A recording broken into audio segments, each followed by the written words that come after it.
sessions, our usual public forum, which is organized by the University Malaya Research Cluster's office. Be with us today, we have three distinguished panelists who will be talking about and sharing their experience about building sustainable Malaysia, the role of ESG. So if you see that today our focus is on the environment, social and governance, which has been not only the buzzword, but we know that it is really something that's heavyweight in our society. And this has been mentioned many times amongst the ministers, in our government systems, as well as in private sectors and also like in academia as well. So today we have three distinguished panelists, and myself will be a moderator. I'm Go Hongqing, Dr. Go, from the Research Cluster Social Advancement and Happiness, at the Research Cluster's office. And three panelists that we have today, we have Dr. Wong, we have technologist Rajashasrin Shah, and we have our very dear colleague, Dr. Tengku Adeline. Let me briefly introduce our panelists today.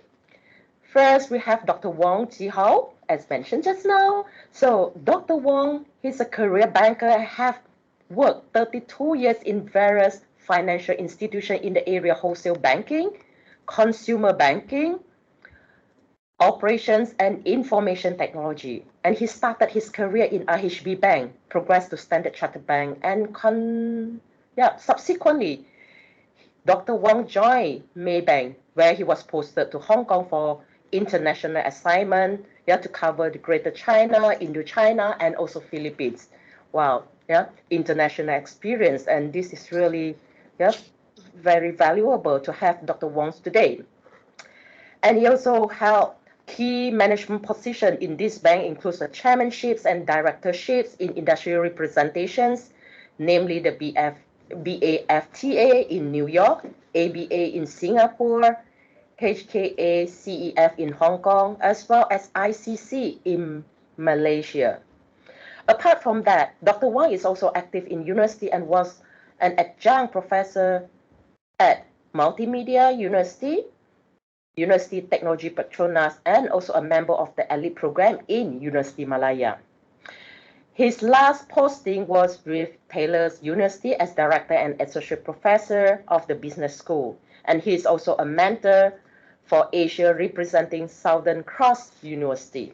He is currently an associate chartered banker, AICB, and a fellow of the Malaysia Institute of Management. What is also very valuable is that when I look at Dr. Wong's CVs is that he did his PhD, in DBA, doctor in business admin, and the title of his thesis was on ESG and sustainability. So this is really, really interesting. That the next speaker I move on is technologist Rajashasrin Shah, Raja Ehsan Shah.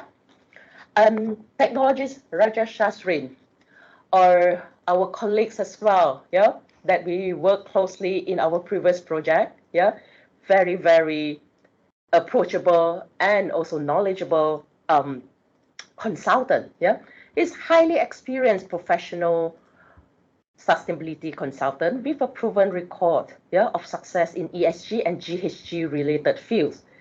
Trained in engineering, chemical engineering, and also master also in chemical engineering, both, So we have bachelor degrees and master degrees, in chemical engineering, as well as a professional technologist, He has already a career spanning over the 18 years. And he has held both technical and C-suite positions and has demonstrated exceptional knowledge and expertise in not only the very disciplinary focus of sustainable development, rather he has gained his experience and also expertise in multidisciplinary aspect of sustainability. I think this is something that's very crucial. If you take a look on sustainable development, it is not only disciplinary focus, rather multi and also right into interdisciplinaries as well. He has published extensively in over 12 peer-reviewed journals and has established strong collaboration with a range of government, private, and international agencies. Currently, he is focused on cutting-edge research area, including hydrogen production, renewable energy, ESG and sustainability reporting, GHG inventory development, and wastewater treatment technologies. And as already mentioned, his area of expertise also includes carbon footprint and planetary health. Yeah. Some of his professional and technical appointments, to list down, I think that there will be too many already. Rather, right, I will focus on the most recent one, where he is one of the working group members for the task force on development of business model incorporate ESG elements for the establishment of non-radioactive rare earth industry for Academy of Sciences Malaysia. Yeah. The other one is also that his contribution, where he is a founding member of the Malaysia Association for the Public Advocacy for Nature. So this is where that we really see how technologies Raja Shastrin contribute when we talk about ESG, and then right with a combo of we have the chemical engineering expertise as well as environment. I think this is really something that very interesting, right, combinations then. Last but not least, we have Dr. Tengku Adeline Adura, Hamzah with Earth, Tengku Hamzah with Earth. She is an alumna of University Malaya, and at the same time, she is now attached to the Department of Geography, Faculty of Arts and Social Science in University Malaya. One thing that's so nice to hear is that he has served her alma mater for more than 20 years already. We really need our staff really right to serve, and I think this is because of the passion in teaching and also contributions to alma maters as well. She holds a PhD, Dr. Tengku Adeline holds a PhD degree in environmental governance from Durham University, UK, and has worked under the supervision of eminent professors of geography. Some of them include Professor Jonathan Rick and also Professor Harriet Berkeley. Her area of expertise includes environmental governance and management, especially pertaining to the issue of waste management and climate change in Malaysia. Some things that has been discussed a lot lately, and she has been conducting research and published academic paper related to these particular issues at local and international level. She taught courses on environmental management and governance at undergrad level, and at the same time supervised the work of master and doctoral candidates on these subjects as well. She has been recently appointed as the program coordinator and is now working on a project to develop a new academic program at master level in the department, which is known as Environment, Social and Government, which is expected to be offered next year, September or October semester. So again, this is so relevant, and why we have Dr. Adeline here. And apart from the academic responsibility, she had also been entrusted with administrative role. The last administrative role that she held was the Deputy Director of Quality Management and Enhancement Center at University Malaya. So 3 distinguished panelists that we have today. So we will have, for the conduct of this public forum, we will have 3 rounds. The first round, we are going to talk about the professional experience with ESG. And then round 2, we are going to touch on how ESG contributes to the sustainable development in Malaysia. Lastly, enabling factors and key challenges about ESG implementations that our panelists think need to be addressed. For the Q&A sessions, right, for all our audience here, you may type it in MS Team chat box. Otherwise, is that right? You also will have a chance to watch it again, yeah, on YouTube, yeah. And that is where that you can always contact us should you have any question, even those right after the public forums itself. Okay, so let us start with round one. Yeah, professional experience with ESG. If I may already invite Dr. Wong first to share with us.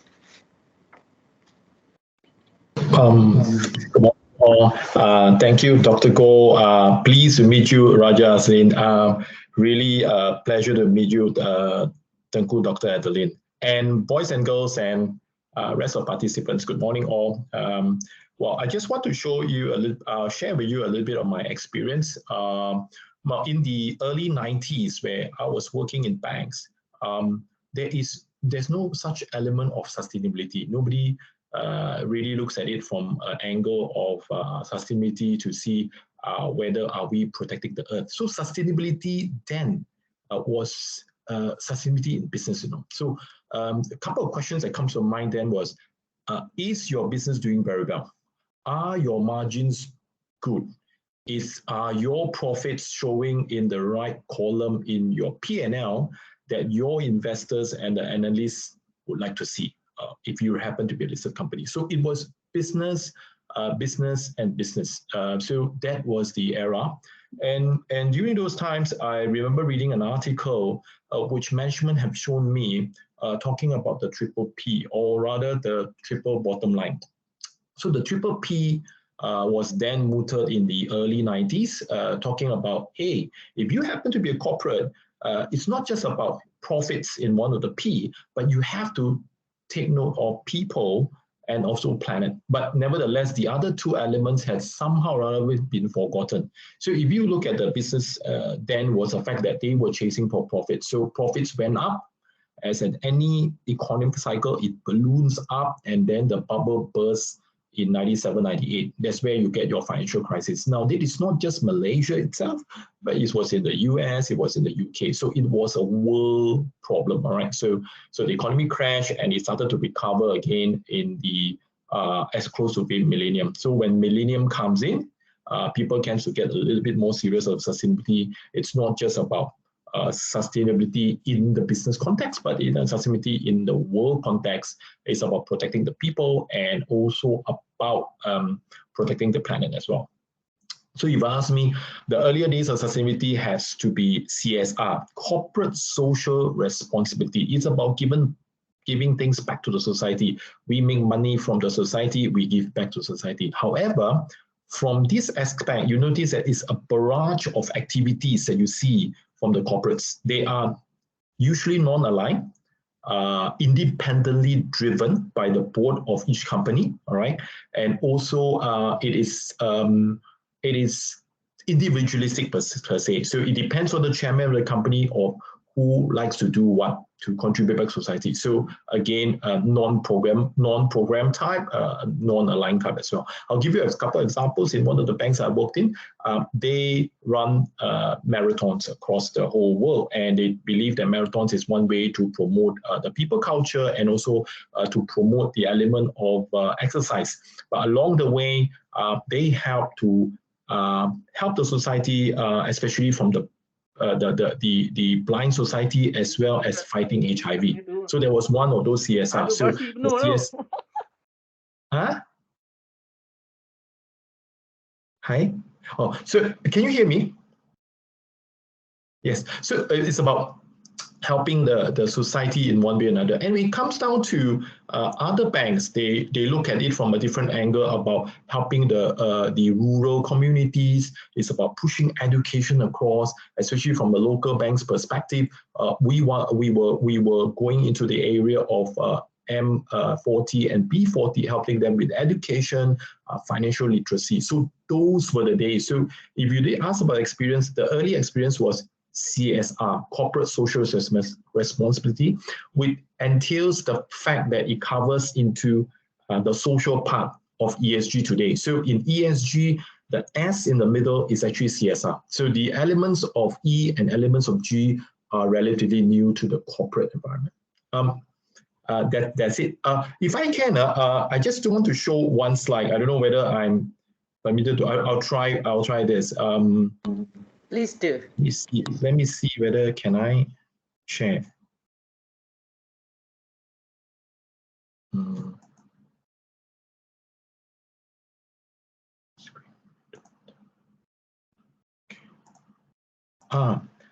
Let me see. Is it working? Yes, it is. It is. Okay, just one slide to show all. Round one. Now, as the can you guys see the slide? Yes, right? Yes, it just okay, that good. It's not in presentation mode. If you would like to try that. Okay. Otherwise, it's fine. I think it's readable and it's clear and. Is it? I tried to put it into. Is it in presentation mode now? No. But I think this is good. Really, it's fine. It's fine, huh? Yeah. Okay, sorry about that. All right, I want to share this ESG framework. So as corporates move from CSR practices into ESG, one of the things they wanted to do was to embrace certain frameworks. So there are frameworks, models in place, intentionally recognized for corporates. So if you look at it today, they are categorized under three different groups. So from principle-based to industry-driven type, and to mainly the reporting structures, reporting structures, all right? So the general one that banks practices and most company practices were the GRI, the Global Reporting Initiative, which are very much a matrix reporting for ESG. And the other one, as we know very well, is the Sustainable Development Goals, which is SDG. With that, I'll hand off back to the moderator, Dr. Goh. I'm done with my round one sharing. I hope it helps. Definitely. Thank you, Dr. Wong. And what I really got from your points, your sharing just now is that we can see that in the past, that's so much of focus in terms of profit making. I think in the industry, especially when we talk about banking, and at the same time is that everyone has been working in silo. I think this is where that we start to see that when we talk about societal, even on the governance side, it needs to an extent an integration of how we see things, in the environments that we are living in. We are not separated from nature or environment. With that, I invite our second panelist, technologist Rajesh Shashrin Shah, to share his experience in ESG. Over to you. Thank you, Dr. Goh. Thank you, Dr. Goh, for the extensive introduction about me. All right. Dr. Wong, I also ran Standard Chartered. I finished the marathon. I was so proud about it. All right. Okay. It was a full marathon. Those were the days. I registered again this year, and I hope to finish it again and not be angkut by the bus. All right. So that's a life mission. So I started my journey actually with sustainability in 2004 when I graduated from University Malaya. In chemical engineering, of course. At that time, I would want to call her my mentor, one of my mentors, Professor Nick Mariam. We were talking about sustainability before anyone was talking about it. And then, at that time, she was talking about sustainability, the triple bottom line, the pillars and all that. So I was slowly picking it up, and I was always finding myself inclined to the environment, right? So my perception of sustainability at that time, I think up to about in the 2009, up to about that time, it was always thinking, oh, sustainability, environment. So quite different from what Dr. Wong explained just now, because for him, sustainability, business profits, right? For me, it was sustainability, environment. So at that time, I was also involved with multiple projects with the Department of Environment, also through I was attached to at that time, and we were developing what seemed to later evolve into sustainability. At that time, it was called cleaner production. So we were looking into developing specifically frameworks and guidelines that was streamlined for getting SMEs on board. So this was the vision of the Department of Environment at that time, which wanted to introduce something they call guided self-regulation, the GSR. So they didn't want to enforce so much anymore. We were thinking of going in the direction of where Japan is right now, where the industries regulate themselves. Again, this is very much limited to the environment. And then it evolved up to 2012, where we started incorporating carbon footprint into the picture. So previously it was more really environmental impact, compliance to the Environmental Quality Act, and it was just that. Then 2012, we brought into the frame climate change and also carbon footprint. That is when, you know, things became a little bit more holistic, more elements got into place. Then I think 2019, 2020, this is where the thing picked up. It evolved from just climate into CSR, and then eventually into what we see ESG as today, lah, a representation of the ideal sustainability, right? So that's the idea. So my involvement has been always into consultancy. I'm doing training right now. I'm talking, I think, more than I should, but yeah, you know, we go around the I'm tempted to say around the world, because it's almost at that point now where we go around talking about sustainability, trying to get people on board. So if I wanted to say one thing about my professional experience with ESG, it is my life mission to get as many people on board as possible by simplifying it. Because by throwing big words of sustainability, anthropogenic, apa-apa, you know, people are not going to be on board because they will not know what you're talking about, right? So this is my life mission. I'll leave it at that. Back to you, Dr. Ko. Oh my God, Shashrin. This is really something, Stan. The gist that I got from what you just shared is that, right, we need to really, I mean, based on the experience, and thanks for framing it, right, and walk us through what had happened in the past until today's as well. But the gist is that, right, we really have to make it something that is understandable and also operationalable, yeah, so that it is possible to be implemented, yeah, in our society. Thank you so much. And over to Dr. Tengku Adeline Datura. Thank you, Dr. Go. Good morning, everybody. And I hate to say this, but hearing what Dr. Wong and Rajesh Azrin opening speech just now, I feel a little intimidated. And I think I hate to do this, but I have to make a disclaimer. I am far from an ESG expert, like Dr. Go said. I have some experience in a little different manner from what Rajesh Azrin and Dr. Wong has got, their experience. Well, like Dr. Go mentioned just now, I have over about 2 decades of experience in teaching.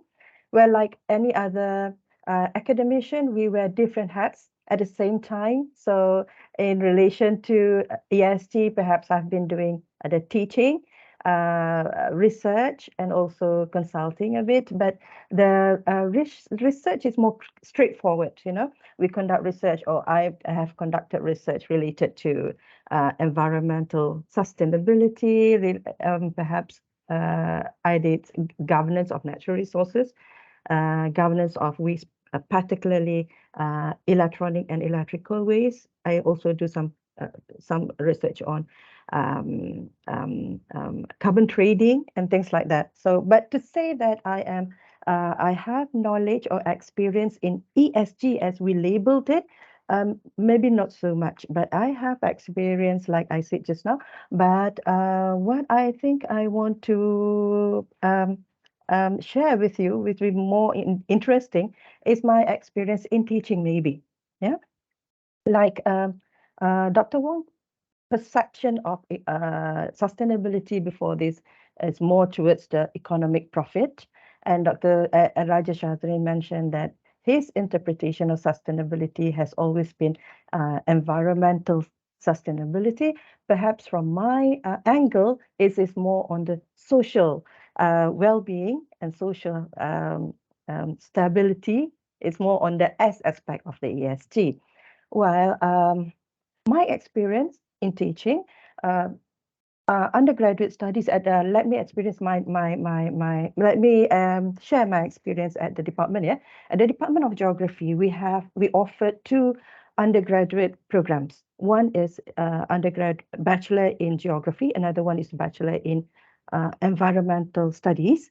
And for these both programs, they share a little bit similarities in the body of knowledge. For both programs, we can categorize the body of knowledge into 3 types. One, I would say, is more focused on the natural environment or the physical geography aspects.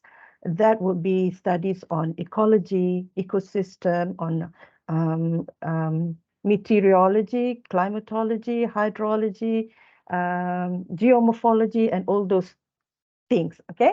Another a second group of knowledge or body of knowledge is more on the social aspect. My students do social impact assessment. They do political geography, political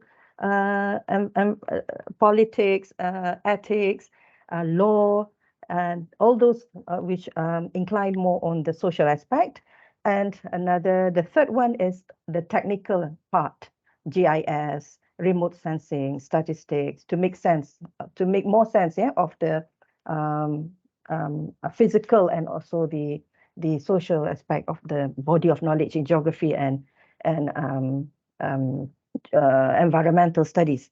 All right. So I would say my role or my experience in relation to this is more on training the talents to become an ESG officer or ESG experts. Okay. And from that in the framework, we at the department, we try or start thinking of what we can do or how we can contribute to this whole thing, to the ESG thing, with what we have, what is available at the department at that time. So because of that, we came to a point where at the end of last year, we decided to start or to work on a program, an academic program at master's level. And then this program focusing on ESG actually. So we have the academic aspects of all the ESG because our department sits in the Faculty of Arts and Social Sciences. Therefore, we think it would be more appropriate if we name it, we put social first in the name. So, but this program, the whole program is still at the very beginning. It's still under construction. So I'm sorry, I cannot reveal much. Yeah. But what I can say is we plan to name it Masters in Socio Environmental Governance. So yeah, it's got a balanced element of social, environment and governance. Yeah. But what is more important in this program is that we try to work with the industry. We try to bring CIRIM in on board with us. So, and CIRIM is in the process of publishing or preparing or completing a standard for ESG. So our students, when they have completed the program, would receive a certificate, a different certificate, other than just a master's certificate from UM. They will also be receiving a certificate from CIRIM on ESG reporting and also in ESG standard and regulation.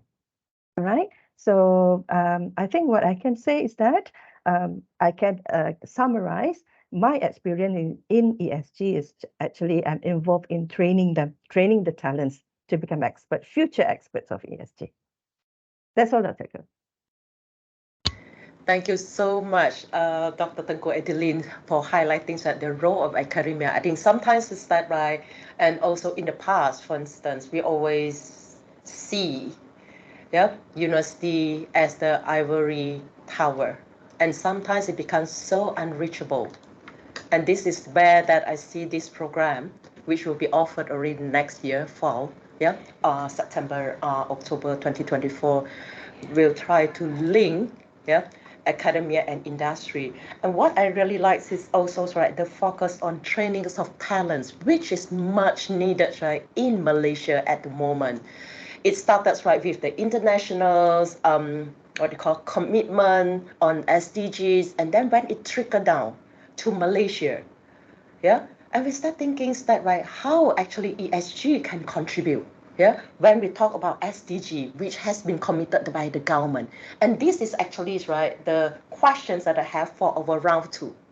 If I would like to invite, I mean, we go round robin again, so we start with Dr. Wang, if it's okay. Or Dr. Wang, would you like, right, to throw it, right, to someone to make the first sharing? I don't know. I think Roger Shazin, why don't you go ahead, on this? How do you think we should help Malaysia, especially from your experience? I have my views, but I will also share differently in the sense that the after you have shared, because the corporations has a very different view on how they can help Malaysia as a whole. Over to you, Raja Shazrin. And by the way, more importantly, I totally agree with Tengku, Dr. Adeline. Education is the way to go, because education for the next generation as they embrace sustainability, and relearning for the corporations as they get into ESG. The good doctor did such a good job explaining about the course. I feel that I want to register for it, So Oh, please do. You're more than welcome. yeah, I mean Nanti right you kena now, mengajar kita pula. I think we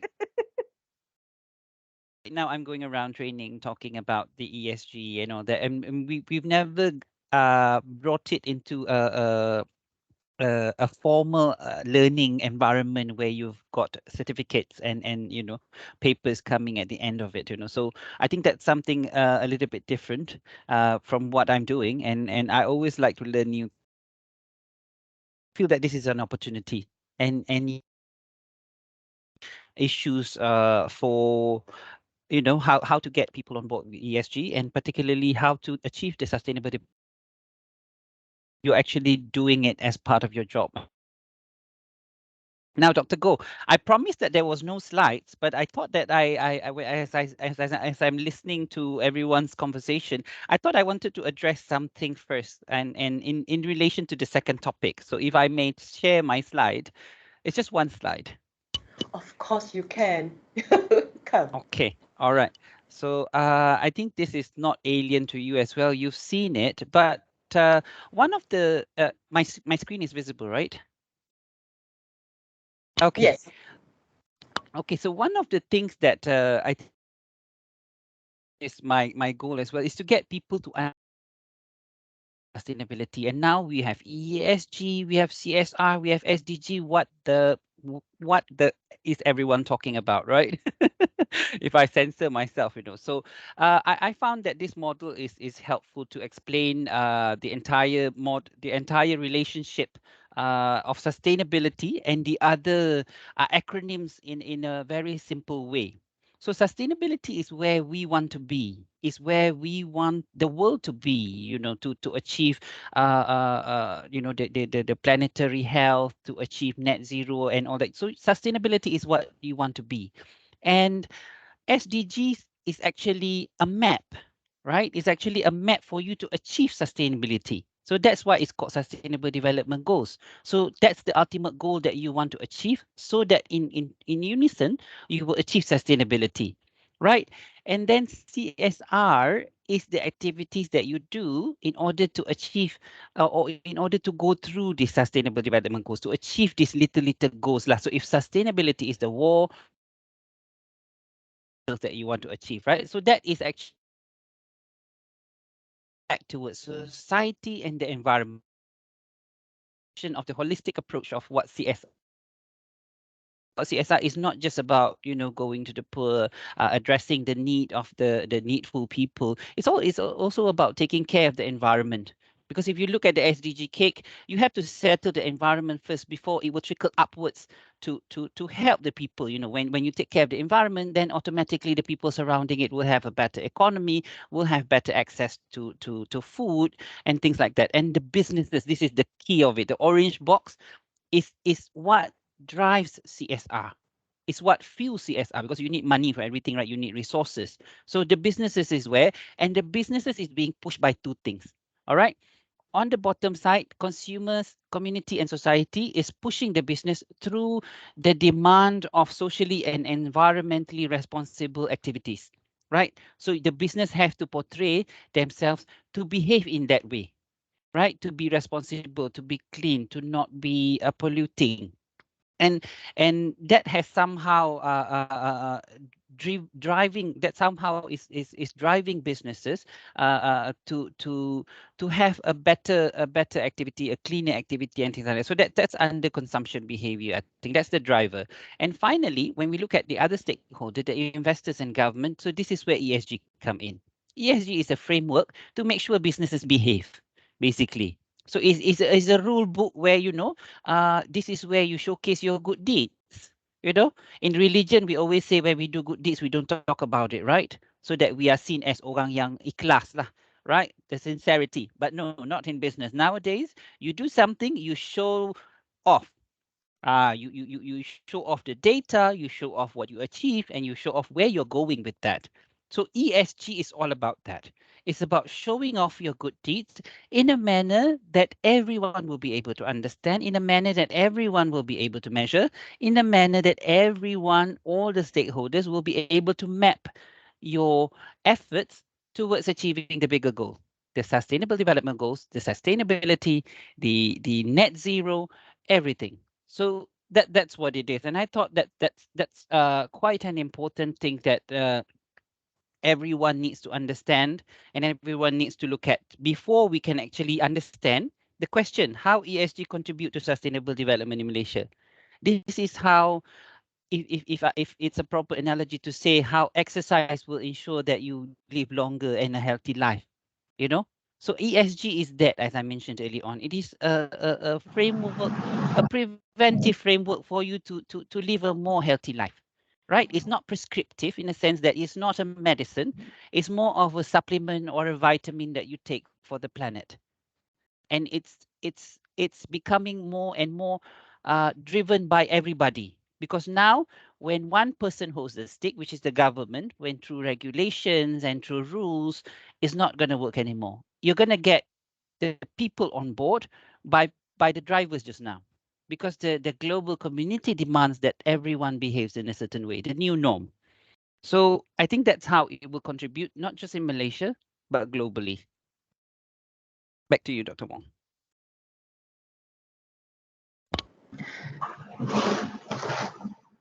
Hi. Yeah, thank you for sharing. Sorry, I was a bit logged off. I don't know what happened to the internet just now. But anyway, rugilah. I banyak cakap tadi, Dr. Wong.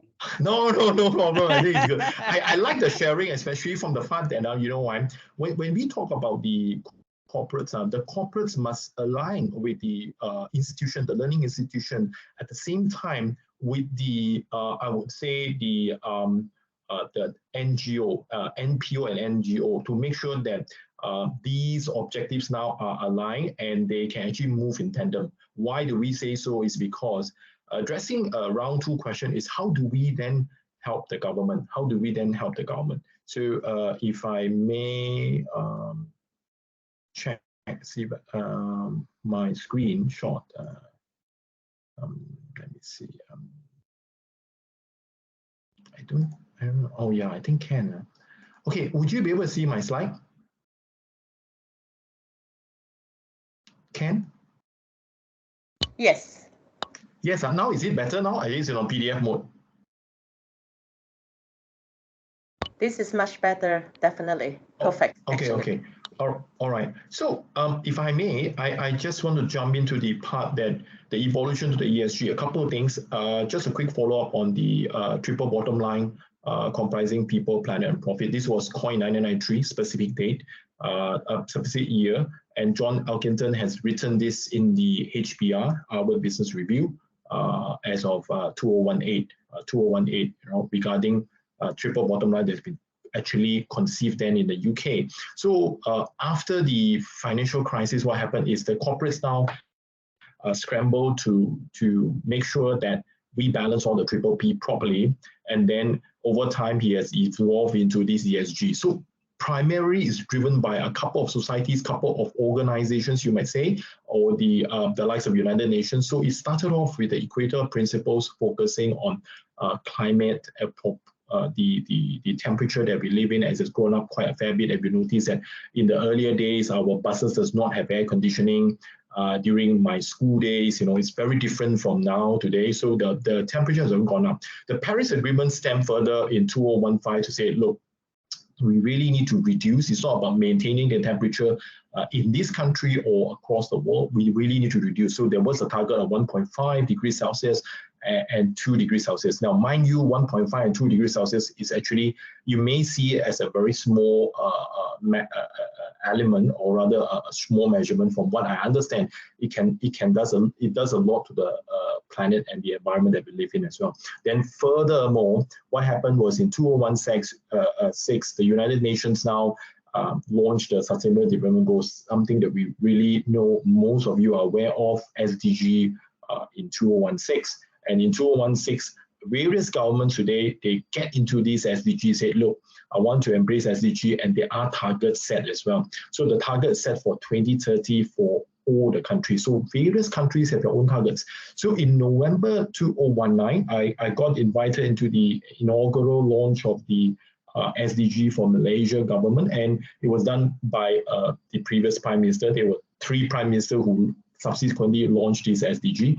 But the targets of adopting the targets of SDG 2030 remains the same. So they are driven primarily by these 2 large documents, or rather we call it the Malaysian Plan, Shared Prosperity Vision 2030 from the Prime Minister's office, all right, and the other one is a 12th Malaysian Plan, 2021 to 2025. So if you go into these huge documents that you see today, you will find that there is this SDG 2030 goals, all right, and that is where every single indicator is being put down and measured holistically and independently by the United Nations. So you can really look at it and see, now how do we then help Malaysia? How do we help Malaysia now? So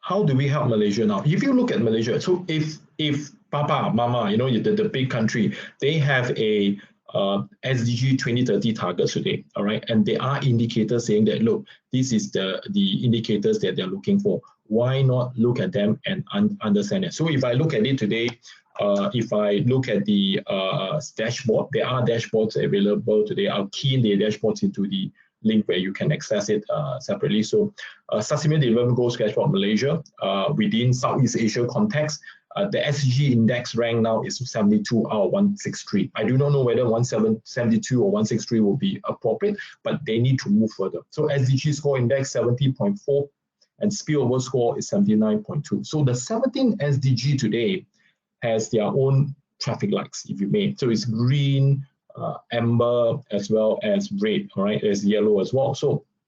So no poverty now is actually green. So SDG 1 is green, SDG 2, zero hunger, is red. That means basically from what was set in the target for 2030 and where are we now, red. That means progress slow, either slow or no progress. So when it happens to be amber, orange, red, they are moving, like clean water is moving, all right? And you look at the education is moving very fast. It's hitting to the green portion already, as you see from the inputs from Raja Sazrin as well as Tengku Dr. Adeline as well. So there are a couple of red things I believe the institution and the corporations can work together. There will be SDG 2, zero hunger, all right, SDG 3, good health and well-being. I don't know, well-being, as I was attached to some university today, the well-being today is not just about health per se, but about mental health. Mental health was one of the key things. I do not know, bila ni masuk lah. But during our time, the Gen X, there's no such thing as mental health. It's like you have to make it in the corporate world, right? You have to make it, even in the institution world, the same as well. So, but now mental health is one area. And of course, life below water, life above land. So those 2 things were much weight. So if you really look at it today, these are the areas where we should focus on. Corporations can actually work hand in hand with the learning institution, to address the government. And there are already pools of funds being set up. The last meeting I had with United Nations was there are already 25 million ringgit set up for the initial phase of some of these projects. Now, the area they focus on mainly will be SDG 2030, and these targets were set and driven by the two major documents, which is the Shared Prosperity Vision as well as the 12 Malaysian Plan. So those were there. So we would I think how we would work with the government is, hey, the Putrajaya side, and United Nations, you are measuring, yes, your government agency here, can the learning institution come in, and which corporates and whereabout are these corporations? Are they active in palm oil, or are they active in oil and gas, or are they services related? So they can chip in. So the reality is these three groups can work together to achieve this target 2030 set for Malaysia. But of course, if you look at the 2030 target set for Malaysia, it was very different from Singapore, different from Hong Kong, different from China, different from the United States as well. So they are only set for nations who embrace SDG as a whole. And we are one of the countries. In fact, many Southeast Asian countries are really much into SDG. So that is the areas I foresee that they will be chipping in. Because if you help Malaysia with the 2030 targets, you would also help the citizen and the country to grow as well. Because these are targets that they set or derive from these two big, large documents of Shared Prosperity Vision as well as the 12 Malaysian Plan. Thank you. Thank you so much, Dr. Wong. I think now so we have heard from the industry, consultant as well as practitioners in the industries itself. Now I would like to hear from Dr. Tengku Adeline then as the educator. Yeah, thank you, Dr. Go. Thank you very much. Okay, we are supposed to look into how ESG can contribute to sustainable development. Yeah. So I think I always believe that in order for you to propel successfully in the future, you really need to understand the past. So to begin with, okay, I think let us all go take a little steps backwards into understanding sustainable development itself, or sustainability. Well, the interpretation of sustainable development, as we know, it somehow has evolved along the way from the first time it's not to say from its inception, but from the Brundtland Report in 1987, where focus has been given to sustainability in terms of economic growth, and to make sure that the economy can grow without a negative impact to society and also to the environment. Then we have the Agenda 21 back then in the 1990s. And then, if you can remember, we have Millennium Development Goals by the United Nations in the year 2000 to prepare countries to plan for their development in the new century. And lately, or the last on the UN stable in the centerpiece is the SDG. So actually, if you compare the Agenda 21, the MDG, and the SDG, although I say there is some changes in the interpretation, but the focus, the interpretation may not change as much, but the focus may be changed a little bit now. With the SDG, there's an additional element of G being under the spotlight compared to the Agenda 21 and MDG. Well, and then at almost the same time in Malaysia, ESG becomes very important as well. Although ESG was born way earlier, but now that in our country, we see that many business entities are now focusing on ESG. So with that in the landscape, it depends also on how you define ESG. Okay, so if ESG is defined as an obligation of corporate entities to disclose of their operation and how the operation impacts the environment and social, and the governance of the whole process, then I think, like Raja Shazrin mentioned just now, ESG is mainly about showing off of what you have done, whether you're a big corporation, whether you're SME. That is what ESG is all about. You disclose to who? Disclose to your investors, disclose to your end users and everybody in the supply chain.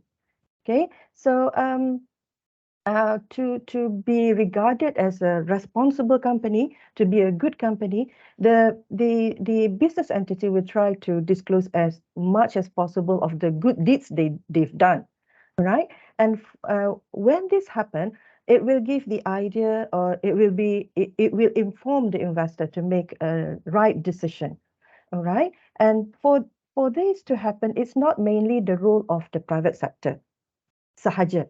Everybody, all the main actors, the private sector, the government, and the civil society, we have a role to play. Everyone has a role to play here. So, katalah, for example, we take one manufacturing activities, yeah. So, in their activities, when they want to go for ESG reporting, the right or the truthful ESG reporting, then they will put in mind, or give a thought of what kind of energy they use in the process, what about the waste they generated, the emission, the discharge, and everything lah, yeah, in the process. So the keywords here is transparency of private sector actors in disclosing all their activities in the ESG report. So I think if we talk about ESG and how it relates to the sustainable development, there is where it stands. The role of everybody, and in playing the role, especially in private sector actors, they have to be transparent in reporting of their operation activities. The rest, I think, has already been explained very well by Raja Shazrin and also Dr. Wong. That's all, Dr. Go. Back to you. Lynn, for that remarks as well. I mean, for round two, if I may summarize the key points that have been raised, I think technologists Raja Shashrin did link ESG, CSR, and also SDGs, because I think in the society, for instance, that lots of confusion is ESG, CSR, and this has by technologist Raja Shashrin. And we move to Dr. Wong, who highlighted the relationship of still the same model that we are talking, social, environment, and also economy, but slightly different. We focus on people, planet, and profit, which, if we mentioned in the past, for instance, when sustainable development when it was popularized, I would say, in the 1980s, for instance, we focus on economy, and that has been taken as the role of government as well, to actually initiate and place the proactive role. But when we start seeing profit, and this is immediately people would link it with the industry, the corporate sectors, and you have run to how the private sectors could actually contribute in this ESG, and also in the larger picture when we talk about SDGs. Then comes to Dr. Tengku Adeline, where she links even from when we talk about MDG to SDG. And it always strikes me that when we talk about MDG or ESG, the last goal of these two is always focusing on partnership. And it's never on government alone, even though a lot of people have mentioned and argued that SDG has been so much government driven, it's a commitment by the government. What about partnerships then? And this is where ESG is rightly being highlighted as well. And I also like the when you link, I mean, all our panelists here links visibility with partnership and also disclosure. I think this is really important, that disclosure is not only about transparency, but at the same time, it actually helps on awareness. And that is also part of education. It's not only the formal education, but the informal. It should be some things that right in the society should know already, rather than so only go to a course, for instance. So I think that is also the role of education, awareness, apart from professional trainings as well. Yeah. Now we move to round 3. Time actually right flies very fast. It's already our final round. So for this particular round, we would like to hear from our panelists. Yeah, what would be the enabling factors and key challenges about ESG implementations that you think need to be addressed? We know that we have been talking about like how we can contribute, how this can be contribute, but in actual fact, what is ongoing, what needed to be done?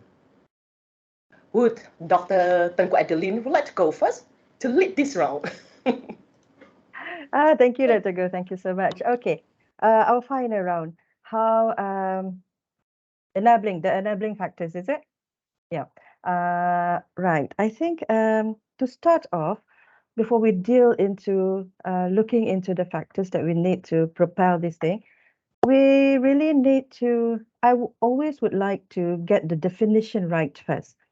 So the ESG, there are many definitions. In fact, there's none one definition that's accepted by everybody.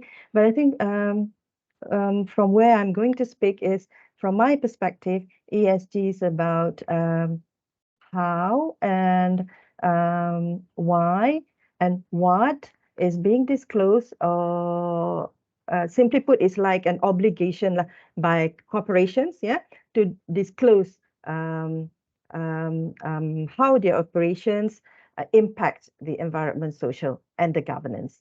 Okay, and to look at this, I think we have to, in my opinion, it's better to divide it into two categories of companies.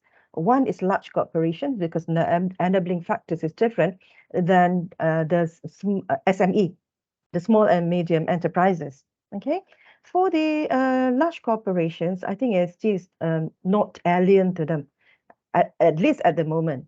They are familiar with the CSR before this, so when ESG come on board, it's not something strange. The thing is that the important factor here is to make sure that ESG can be a tool, a communication tool, an effective one between the company or the large corporations to all the stakeholders involved in their business. It means through ESG reporting, transparent ESG reporting, investors, we understand more about the company, how the company is doing, what are the impacts of the operation of the company to the environment and to the society. And with that information, they can make better choices, informed choices in whether they want to invest in the company or not. This is hugely important, because I think I read somewhere which stated that many investors like EPF, for example, they are starting now looking into companies which are ESG compliant only to invest the money in, right? So this should be given due attention to the large corporations. And other than the investors, also the lenders, and perhaps all their supplier in the supply chain, and the customer also at the end of the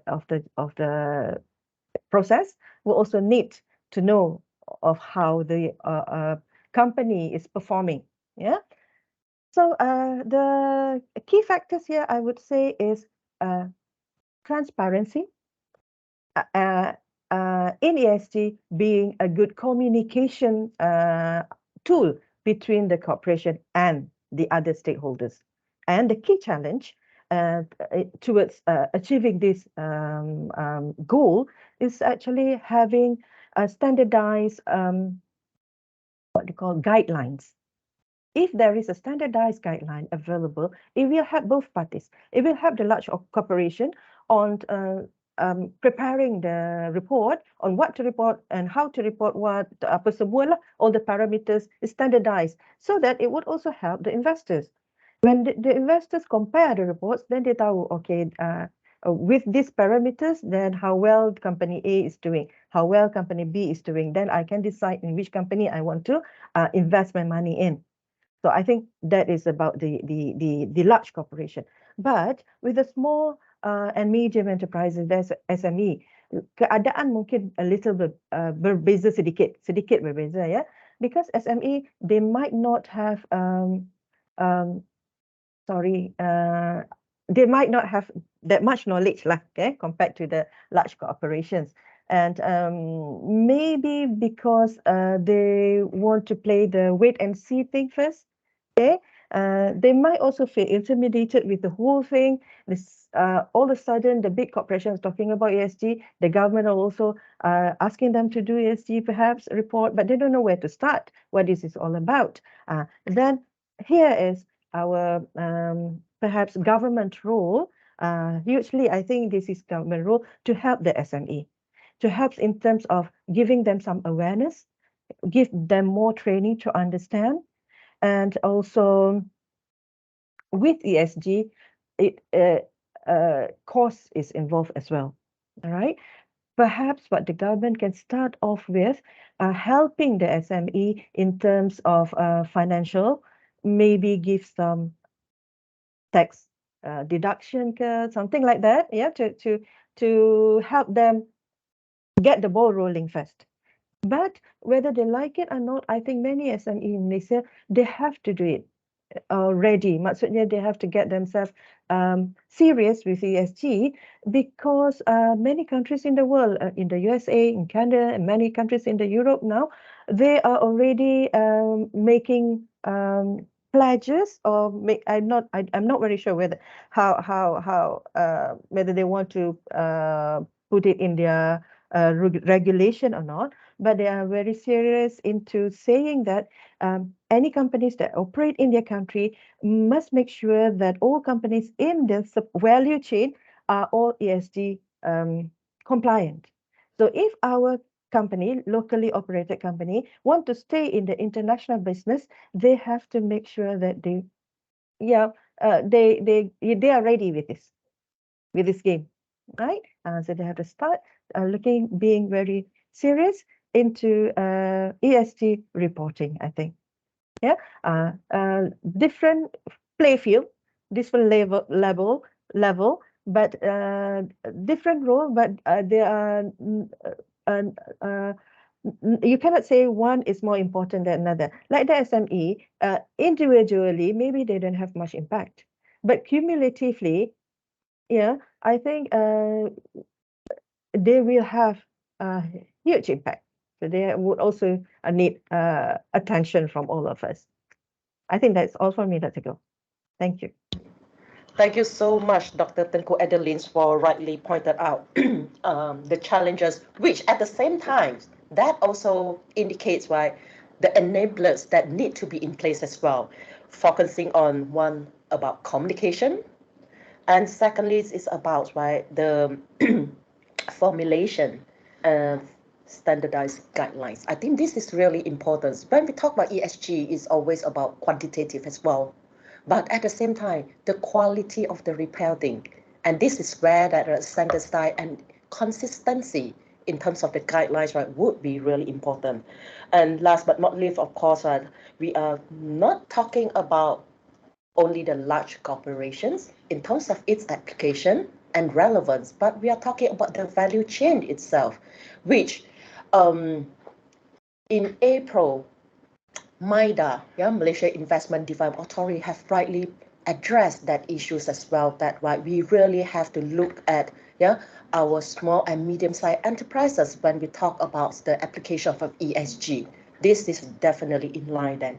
Now I would like to hear from, I think I will go to Dr. Wong first, then come to Raja Shashri. The main reason is that Raja Shashri has this consultants perspective of seeing things as well. We would like to hear from the consultants towards the end, but let's come to Dr. Wong first.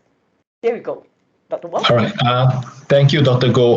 Sharing one last slide on what I foresee it's going to be on the. Hope you can see this slide. Can you guys see this slide properly? Yes. Okay, good. So ESG, the round three, as per the questions, we now know that we now know that what it has started off from, and we also know that how we believe that corporations as well as individuals and learning institutions can actually help the government from an SDG 2030 target goals perspective.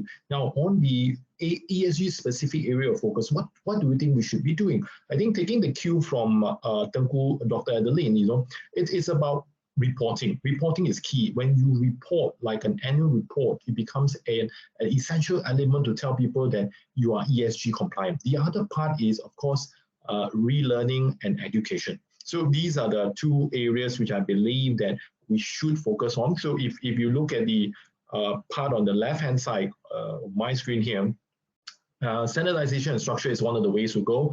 Again, the two main drivers here happens to be United Nations, as pointed out by Dr. Goh earlier. They are now the triple P, the three Ps now have become 5 Ps, all right? In the quest to achieve a 2030 target, all right, for SDG, there are the additional 2 Ps there. The additional 2 Ps is actually partnerships and peace. Now, peace may not be much related to this part of the area where we live in, but partnership is essentially very important. Basically, we are not alone. It cannot be driven by individuals. It cannot be driven by NPO alone or NGO, or can be driven by the government itself. It has to be partnerships among various parties of vested interests in building Malaysia. So that's one area. The other part, which is the Sustainability Reporting Guide. Now, this is the 3rd edition issued by Bursa Malaysia. As you know, Bursa Malaysia is actually Kuala Lumpur Stock Exchange. Now, they have mandated companies to ensure that these companies must report sustainability reporting in a typical framework. The framework is TCFD by 2025. So here is the regulator has mandated certain framework for you to abide in. So it is a good start today. For many of us, for many of you as well, TCFD actually stands for Total Climate Financial Financial Disclosure. So TCFD. So it has something to do with the planet, something to do with the environment, and something to do with financial. So whatever you do, there is an element of numbers there as well. So how you affect the environment or how you help the environment as well. So TCFD is one of the reporting frameworks that is being adopted by Bursa and mandated for listed companies. So listed companies will be the likes of the main board, going to the ACE board, and at some point in time will be the lead board as well. So we will foresee that the trending towards corporation is you are an SME, assuming, and you have not gone listed. You may be as your business grow, but prior to going into listing requirements, you probably need to embrace ESG from a TCFD framework perspective. So standardizing and structure helps to corporation to move forward. Now, knowing that we have a mandate to do this today, and that is mandatory reporting by 2025. Now, how does company and individuals learn? So on the right-hand side is all education adoption. So it's something new. It's just like in the earlier days in banking environment, everybody learns to use the ATM. Why the ATM? Because they need a card to withdraw cash, because we are discouraged from withdrawing cash over the counters in the banks. And in the new era where we were confronted with COVID and the rest, and what we do is we do online. So the general public, individual and corporations now are running payments online as well. So the same thing goes for ESG, comes to the fact of education adoption. So we need to understand, basically, these are the 3 points I've laid down in this slide. I hope you can see it very well. Understanding the fundamentals of sustainability. It's not just about sustainability from a planet perspective, sustainability from a business perspective, but with regards to the triple P and the United Nations 5 Ps, which includes partnership and peace. The second item is, as you embrace the sustainable development goals, you should embrace the ones that is being set by the government. So the government is being set 2030 targets today, and it's driven at the highest level by the Ministry of Finance. Actually, the Ministry of Finance has allocated money and they will be driving it on behalf of the country. So that's where partnership from corporations and learning institutions will come in. And the third thing is, how do we then implement ESG into companies? So when you implement ESG into companies, it's not just about, oh, I am in ESG, we are ESG, we are practicing recycle of water, and we are practicing saving of electrical power and the rest. It's not just that. It's about conforming to a certain standards of reporting. How are you going to report that you are ESG compliant? And how do you do that today? So there are certain frameworks that you should be embracing on. And from there, such frameworks will create standardized reporting. And this reporting will be done on an annual basis. And it's used to complement the annual report where the financials are within the company.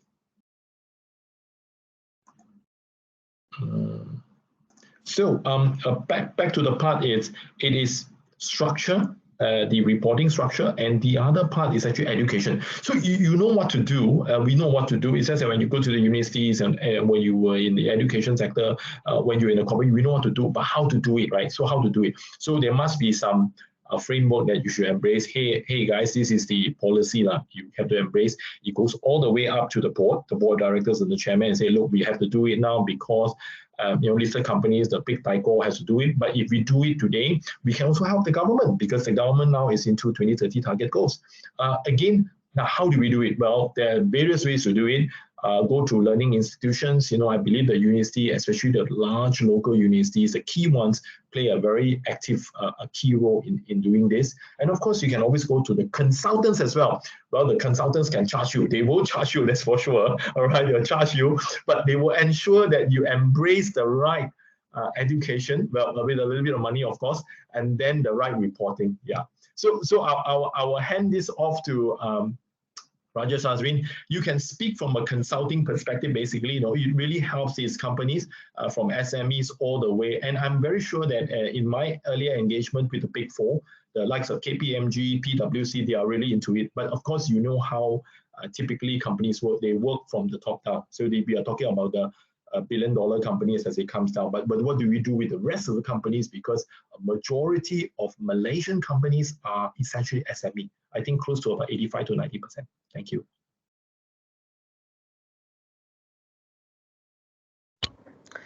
Shashrin, I think you're muted. Yeah, I was waiting for a cue from you.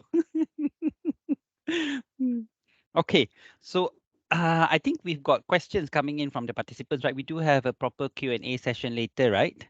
Yes, we do. Okay. All right. Okay. So over the years, right, I've spoken so much, then I've become somewhat of a storyteller, I think. So I'll try not to take so much time, but I feel that we should frame this third part, enabling factors and key challenges, into a story that people can appreciate. So the story is actually who holds the key, right? Enabling factors. So who holds the key? It's not just one piece of key, unfortunately. Ni macam jadi macam movies, Dungeons and Dragons, and you know how they were collecting stones for the Guardians of the Galaxy. I think it has become like that. So when we talk about ESG and sustainability, who holds the key? You have the P spoken by Dr. Wong just now. So if you look at it, everyone has a different idea of what ESG is, right? We start with the businesses. So business look at ESG as something that they need to comply with, right? So if you talk to a business person, they always use this word ESG compliance, right? Padahal, when you look at ESG, there is nothing to comply to, because the disclosure is up to you, how you want to show off. You want it to be in a colored report, you want it to be an e-report, you want it to be a black and white report. The data, nobody will hold it against you. That's how you declare. So businesses is looking at it in that form. And then businesses, dia mutate sikit tau, because they always look at profits. The banks especially are very greedy people, I think, sometimes. So they are looking at it in a different perspective now. Tak cukup ESG, now they come up with TCFD. So ESG is always looking into how your business activity will affect the environment. Right or not? How you take care of the world, how you take care of the society, community and such. But the bank, they have a different idea. So they want to hold their assets. They want to make sure their assets don't become stagnant assets and performing assets. This is where TCFD comes on board. TCFD, the Task Force for Climate Related Financial Disclosures, kita nak sebut pun tak betul, right or not? So dia kata they're looking at it. If climate change happens, if global warming happens, how will your business fare? So that's where TCFD is. How prepared are you to be in that situation? Because I'm putting my money, I'm buying your assets, I'm buying your stocks. I want you to be clear. So to TCFD. So that ada ESG, ada TCFD, just to confuse people. And this is, I say my life mission to make everybody understand this thing, right? Then you have the community and the society. Society will look at ESG as a responsibility of the company. You know, you are making so much money already. You should be doing something in. This is human nature lah. So that's how society look at it. Government, on the other hand, government is where it's important because a lot of the if a key had sizes, government had a slightly bigger key lah. Because a lot of the enablers are with the government key, right? Because right now, if you look at it, who needs to do ESG? It is just Bursa requirement, which means only public listed companies are subject to this. Right or not? The SME, dia buat ke tak buat ke, nobody cares. Right or not? But I saw a question in the chat just now, but someone I was asking about CBAM. So I want to address that as something that is very important. This is why SMEs needs to come on board right now because the requirement for compliance is spilling over to the supply chain, is spilling over to the SMEs because a lot of the players, stakeholders in the supply chain are SMEs. So that's the role lah. And then finally, the academic always want to get grant. Academic always want to do research and publish papers. So right now, ESG is the buzzword lah. The keyword letak ESG, citation naik, H index naik. So I think the academic, but academic, the honorable academic like Tengku Dr. Adeline, she wants to build the nation, right or not? So that's where the education, the reskilling, upskilling is very important. So I think University of Malaya is doing a good effort by not just keeping it into the formal education by giving degrees and such, but I heard you mentioned about SIRIM and all that. So the professional education and the on the ground requirements by the industry is being looked at as well. So well done. My hats off to University of Malaya for that.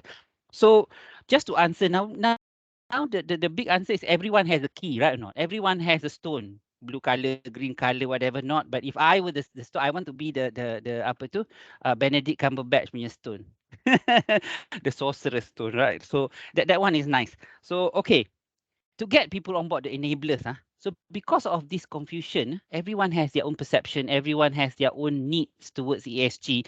I think if there is one thing that I want to do with the glove from the Guardians of the Galaxy is to make people understand the goal. Because the goal is the same, to address the climate issue, right or not? Because this is what everyone want to achieve, right? Through TCFD, through this one. So if once everyone understand that, I think because I personally believe orang tak jahat. Humanity is not bad. Humanity wants to make money, but not necessarily want to hurt people. So if everyone understands the common goal, we'll get people on board doing. That's the story that I want to tell lah. But to answer the question in a more practical manner, because I'm not a politician telling a story, not addressing the answer. So we are more practical and technical people. We have to address the question, right? So the question is expertise and know-how. That's the key factors, and also the challenges is there, which is organizations, University of Malaya, and I think a lot of organizations like United Nations, Global Compact, a lot of parties are looking at it in addressing expertise and know-how. In fact, so much so until create more confusion pun ada juga. All right, so that's one of the key challenges and how to address it. And then incentives and drivers. So this is the big key by the government. So it should be clear. You do this, you get this. And not just big kind of incentive like tax exemption, under the tax relief and all that. It should be more things, more grants, more programs to get all the SMEs on board. Not just the banks and the big boys, right? So this is what it should be looked at as well. And then more programs to get people on board, to get the stakeholders on board. Just now, the stakeholders, including the government, including the business, including the community, including the academic community, to understand their roles and their requirements to reach this common goal. Because Dr. Wong mentioned about 1.5 degrees. I feel if you talk to 10 people, probably 8 people don't know about this 1.5 degrees. So this is why I go around talking. Kadang-kadang orang nak dengar, kadang-kadang orang kata gila pun ada juga. So I think this is what we need to address lah. If we were to do to get people on board and to address this challenge in ESG implementation. So it's not just about ESG. It's about more things. It's about getting people to understand this is the common goal. This is the bad guy. I don't know. So I leave it at that. So because we have a question and answer session, I'll answer about CBAM in the Q&A session. Back to you, Dr. Go. I hope I haven't overrun too much. No, it's totally fine. We leave the consultants, right? More sekali, summarize. And one thing is that for this round, I find it really interesting in a good way. Interesting, kadang-kadang I can interpret in a polite way or say something like strange, kan? Okay. Dr. Tengku Adeline and also Dr. Wong. While Dr. Tengku Adeline ni dari akademia, dia dah cakap pasal kan standardized guidelines, communication, and Dr. Wong actually from banking background contohnya, focus on education and also adoption. I think that this is where that with the experience and built up right over the years, you start to realize that it's not only right the expertise that you have that you have to strengthen it, but actually is right to start realizing what are the gaps that right need to be filled. Yeah. Then move to technology. Rajesh Shastrin mentions about I think humanities. Yeah, and also I think right the role of each stakeholders, and these right link back to what Tengku Adeline mentioned before that it is not only one stakeholders where she mentions about large corporations, but also the SMEs. This right let us to take a look again on whether the whole system at the moment is that everyone is actually working, but in silo. How to link and integrate things together. Yeah, we always mention about holistic kan, tapi dari segi implementation tu holistic tu macam mana kita nak implement tu, yeah. Back to what Rajesh Ashrin mentioned too. More things which right Dr. Wang have nicely framed it up, tetapi kan easier to understand, simplify it. Kalau tidak tu macam mana kita nak apply kan? Yeah. So with that, we close already. We end the 3 rounds of discussions. Now we open up to the Q&A sessions. If I may read it out, the question, but of course, just now I saw that right, there's a hand raised as well. Maybe we go to the first question dulu. Yeah, soalan dulu. Yeah. Mr. Kumar. So we have from Mr. Kumar. Yeah. So Mr. Kumar Ghosh, yeah, Bablu Kumar Ghosh. Mr. Kumar Ghosh actually mentioned that and asked, SDGs, it's a new framework released in GEC, Global Energy and Climate Model, as Global Energy and Climate Model, for the next zero emission. How is it related to ESG and to SDG? Any panelists that would like to take up this question? But again, if it is not clear, for instance, is that if Dr. Kumar Ghosh is still here, would you like to ask the question directly?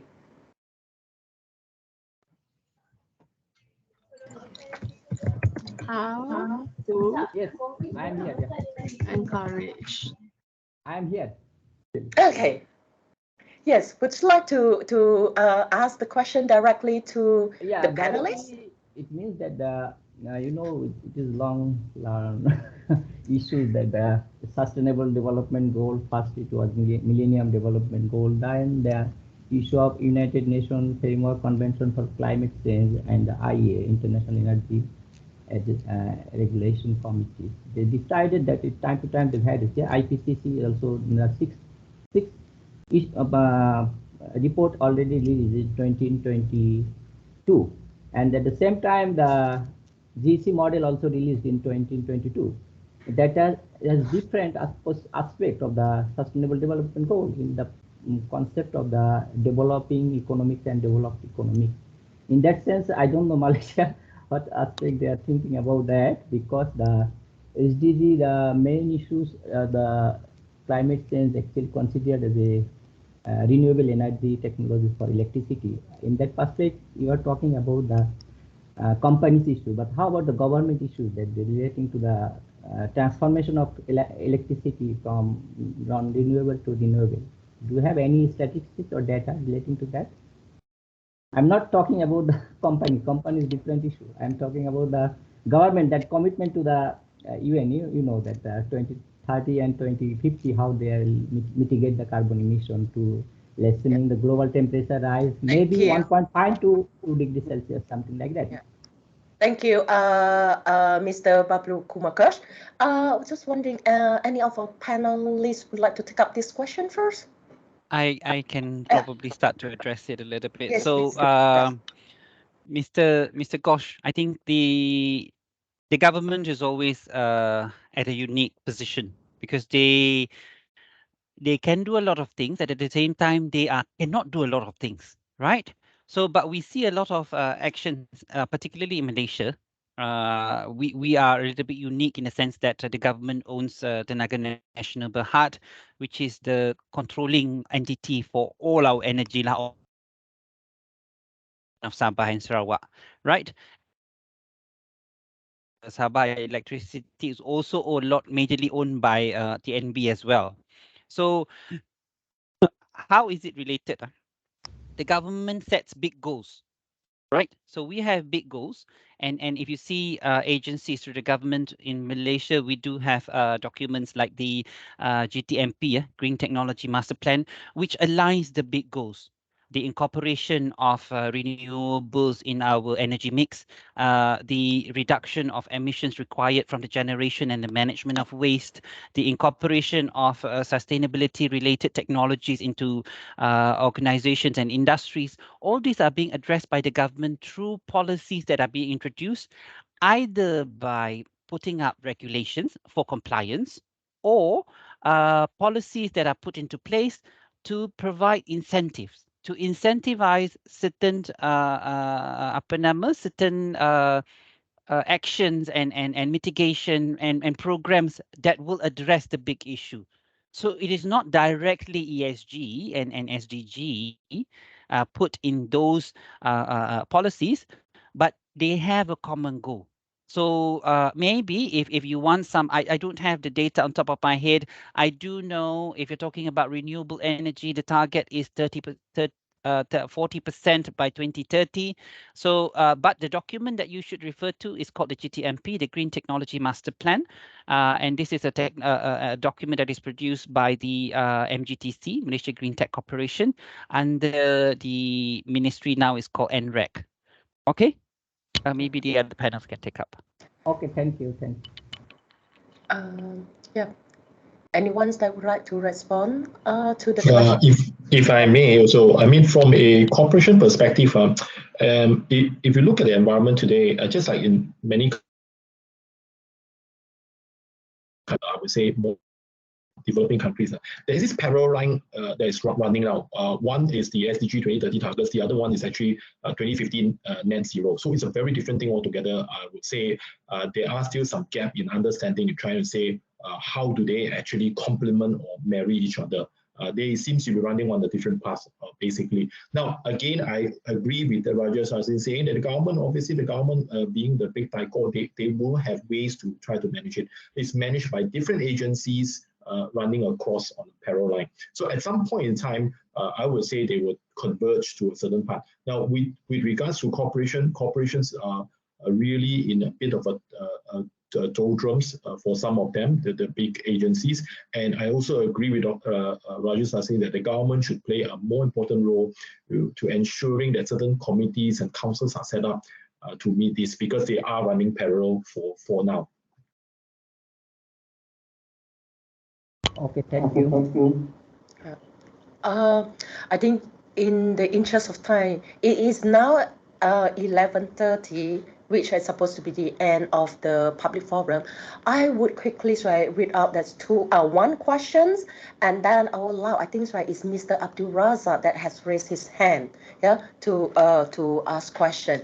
So the next questions that we have here is that, can we use sustainability reporting for CBAM reporting? And this question was posted by Madam Amira Nadia.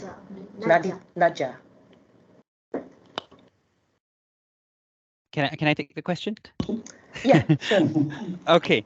So actually, this is where we talk about the compliance overflow going into the supply chain.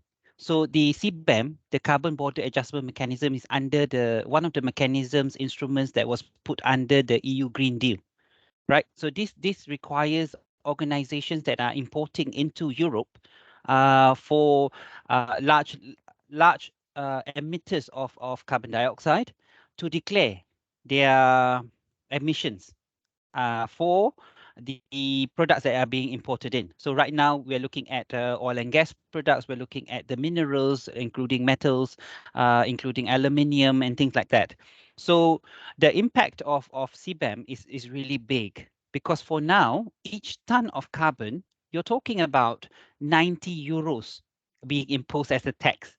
So if you look at aluminium, for example, aluminium ingots in the scope 3 emissions, in the supply chain emissions, the ingots already come with 16 tons per ton of carbon dioxide emissions, right? So if you put that, belum hantar lagi, the price of that is 16 by 90 euros for every ton of your aluminium being exported. That like doubles, almost more than doubles the price of products going into Europe. So to show the impact of it, right? So there is an urgent need for industries in Malaysia, everywhere in the world, to clean up their business in terms of carbon emissions, right? So CBAM is introduced this year. Compliance, the first round of reporting compliance is required in October 2023. And then there's a leeway up to about, I think, March of 2026, where the declarations need to be verified and certified. So this is where I think SIRIM will be very busy with their ISO 14027 for their eco label, and you know, all this will come on board later. But to answer your question, whether ESG can be used as a declaration, for now there is no format yet declared by the EU onto how the declaration should be. But I think if you stick to the format of GHG protocol or ISO 14067 or 64 for product carbon footprint, I think you should be on the safe side. But then again, communicate with your client how they are disclosing. I think it's different. For example, in Netherlands, in Belgium, in France, it might be some variations, but wait for the declaration. 2023 October, the first round of declarations needs to be out. So whatever it is, you need to prepare by now. Any additional input or sharings by our panelists? If not, then I will move to the next question. But yeah, now I can really appreciate. Yeah, I mean, of course, right before that, I appreciate as well. That's right. Dr. Tengku Adeline already mentioned. Nanti kan, Technology Raja Shashrin Shah ni will be one of our lecturers as well in the course. Yeah. We have one more question by Madam Salva from SME Bank, Malaysia. How to encourage the SMEs company to transform their business into ESG reporting or disclosure? If I may take this on. Basically, moving, I believe that all companies understand CSR, all right? So that's element number one. So CSR essentially, falls under the S in the E and the G, all right? Well, for certain corporations, for large corporations, there are certain councils who are mandated G, governance in place. And of course, the environment portion has been taken care of as well. Now, for the SMEs, it's quite loosely. So if you ask me about SME, they generally know what is CSR. They have been doing fine. They have been reporting well. They have separate documents to prove it. So how do they then get the other two elements together? And if we look at the SME bank, I've spoken to a number of government agencies as well, the likes of Matrade, the likes of Exim Bank and Bank Pembangunan. Now, these government agencies are working very hard to ensure that the SMEs who may be left from the consultant order, the big consulting companies order, so they need to be addressed accordingly, not just they face challenges in import and export through the supplier programs and the buyer programs that Rajesh has been talking about, but inherently within themselves, they need to embrace it. So I'm urging the government agencies, rather than you approach it on your own, you should work with a learning institution, the likes of University Malaya, so that we can have a more holistic approach.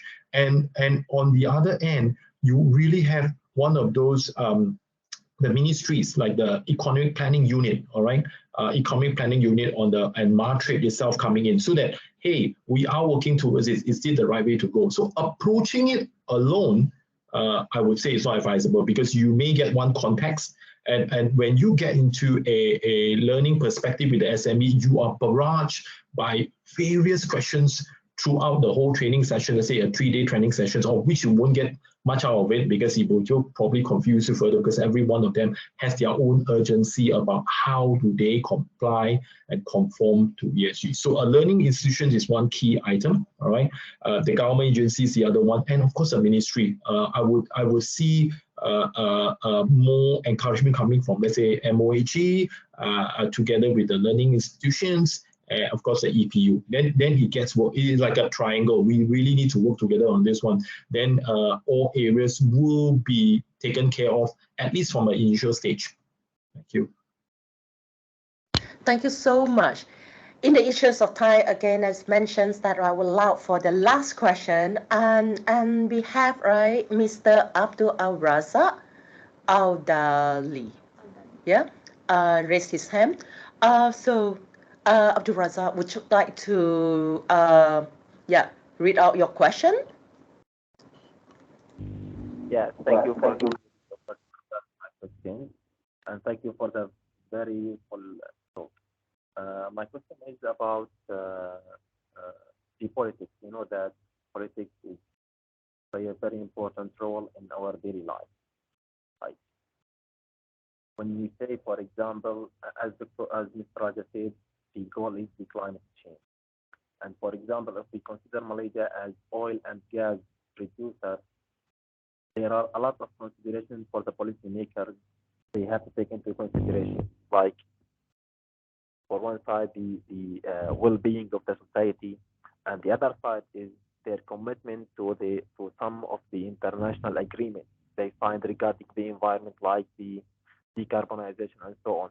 So, what political considerations the policymaker in Malaysia they have to consider? They play a very important role when it comes to SDG, and how do they make balance? Like, for example, the policymaker, they cannot say, okay, we have to stop producing all oil and gas, and on the other side, they have to commit through SDG or ESG, sorry. So how they deal with it? Thank you for your question. Our distinguished panelists, who would like to take up this question? I think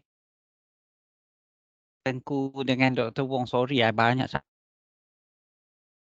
All right, so I'll initiate. From an engineering perspective, I think it's very important to see that, to understand that, why are we having this climate problem from the oil and gas?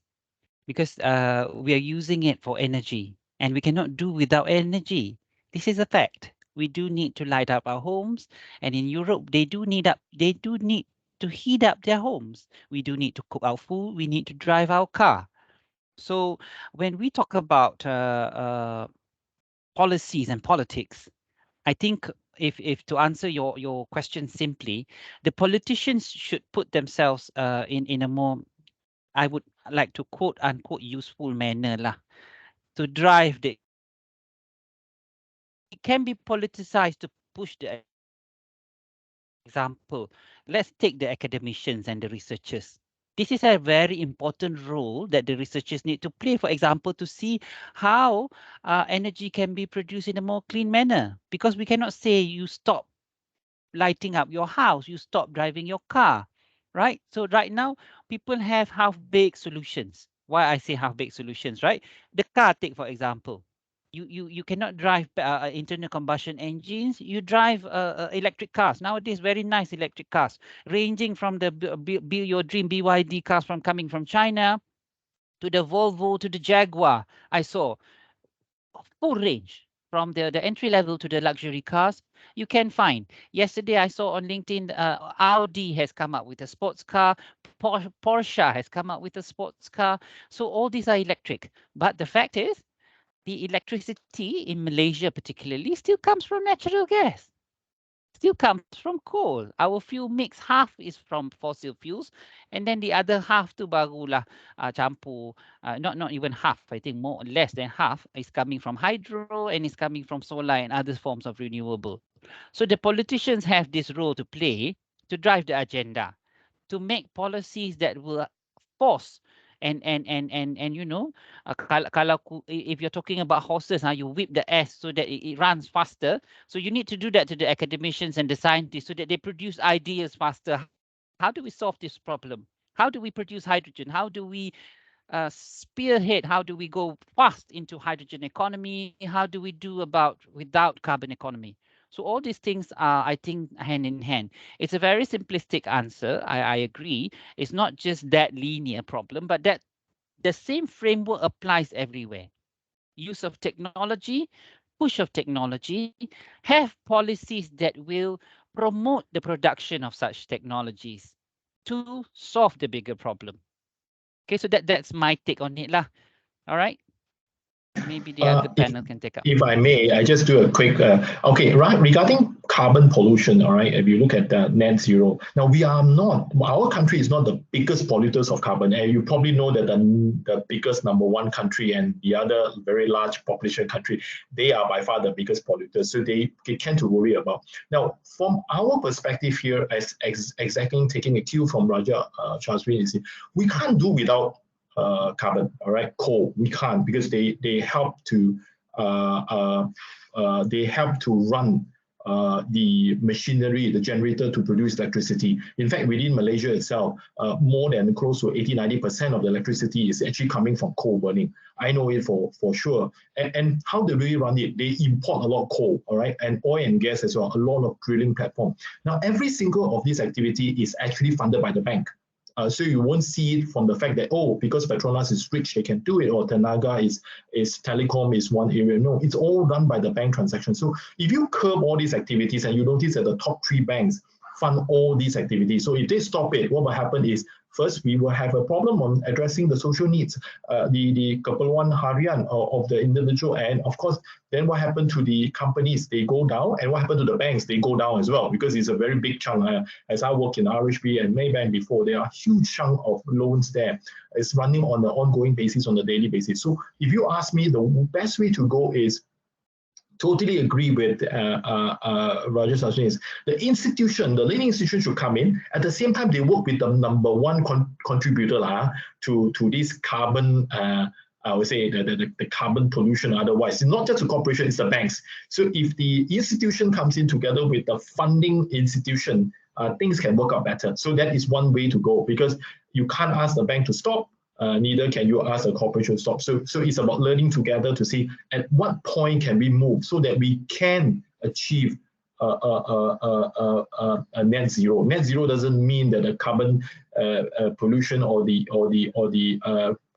emission to the ground it's much lower. It could be higher, but it's net zero. That means there's a both positive and negative, and it's net zero.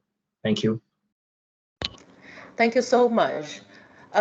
Just wondering that if Dr. Tengku Adeline would like to respond to this. What respond? Oh, it's echoing. Better now. No, okay. Now, very simple response. I think what our policymakers should do, whatever decision that they make, they would need to put society first. Yeah. You're talking about, Dr. Wong said, being in the institutions, and Rajesh Azrin is talking about technology, and well, all of those are important, but I think for policymaker, what they need to put first in their list is the well-being of our society. Just that. And as a government, what they need to do is actually to do the monitoring of the activities of these businesses, the banks, and all kinds of institutions. I mean, sorry, they have to monitor all the progress that happen around us. Yeah, that's all. That's a go. Thank you so much, Dr. Tengku Adeline, and also I think Shashrin and Dr. Wong as well. I think this has been a very fulfilling sessions. Like me, myself, are learning a lot as well. So for everyone's info, is that right? The recorded version of this forum will be put online on YouTube channel of University Malaya Research Clusters Office. And at the same time, as we see that, right, thanks, I mean, the active participations, right, and also the audience who joined us this morning. Today we have the perspective, yeah, sharing from academia, from the industry and consultants as well. The next, we will have ESG Public Forum 2.0, of which we would like to hear from the public sectors, the policies makers, because we think that this is great.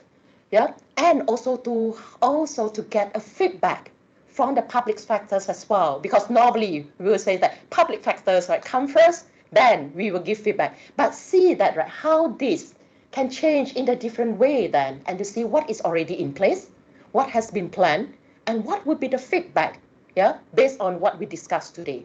So I think with that, yeah, we end our sessions today. Thank you so much, everyone, yeah, for joining, yeah, the Research Clusters Office today for this public forum on ESG. Yeah, thank you so much.